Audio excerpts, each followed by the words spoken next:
বরিশালে এক গ্রামে একটি পরিত্যক্ত জমিদার বাড়ি। গোড়া নদীর জমিদার বাড়ি। গ্রামের মানুষের মুখে মুখে এই বাড়ি নিয়ে ভয়ানক এক গল্প ঘুরে বেড়ায়। বাড়িটি এখন ধ্বংসস্তূপ, কিন্তু প্রতি রাতে রাত 12টায় পিয়ানো বাজে। বাজায় কে কেউ জানে না, কিন্তু যেই শুনে সে পালাতে পারে না। এই পিয়ানো ছিল জমিদারের বংশীর।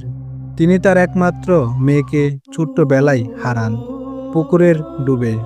তারপরই মানসিকভাবে ভেঙে পড়ে। মেয়েটা পিয়ানো ভালোবাসত, তাই সে মরার পরেও প্রতি রাতে এসে শুনতে আসে, বলতেন জমিদার।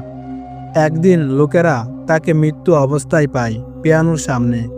কিন্তু ভয়ঙ্কর বিষয় হলো, মৃত জমিদার পড়ে থাকলেও পিয়ানো তখনও বাজছিল।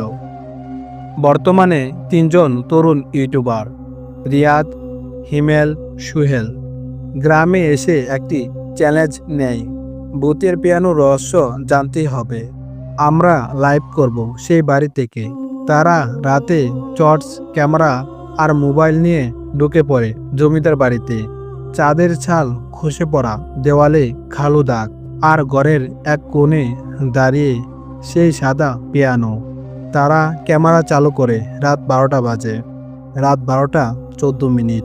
রাত 12টা 15 বাজতেই ঘরের বাতাস ভারী হয়ে ওঠে, আর হঠাৎ পিয়ানো নিজ নিজ বাজা শুরু করে।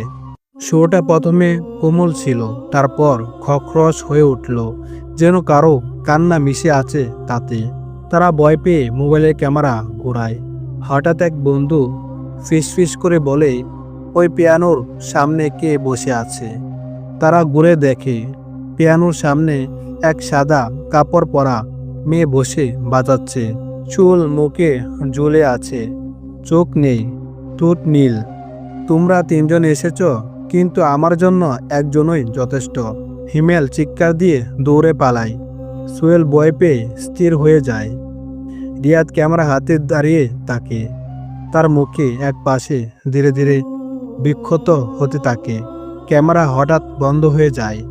পরের দিন সকালে গ্রামবাসী জমিদারের বাড়ির সামনে পায় এক মোবাইলে ভাঙা স্ক্রিন, শেষ রেকর্ডিং। রিয়াদ ক্যামেরার দিকে তাকিয়ে আছে। তার পিছনে পিয়ানো, আর পিয়ানোর ছায়ায় দাঁড়িয়ে এক জমিদার পুরুষ।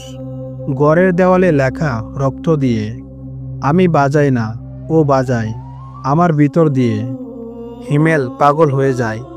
সুহেল নিখোঁজ। রিয়াদের খোঁজ কেউ পায়নি। গোড়া নদীর গ্রামে মানুষও আজও রাত 12টা 15 মিনিট বাজার সাথে সাথে ঘর বন্ধ করে দেয়, আলো নিমিয়ে ফেলে। পিয়ানোর সুর বাজে শুধু মৃত্যুদের জন্য।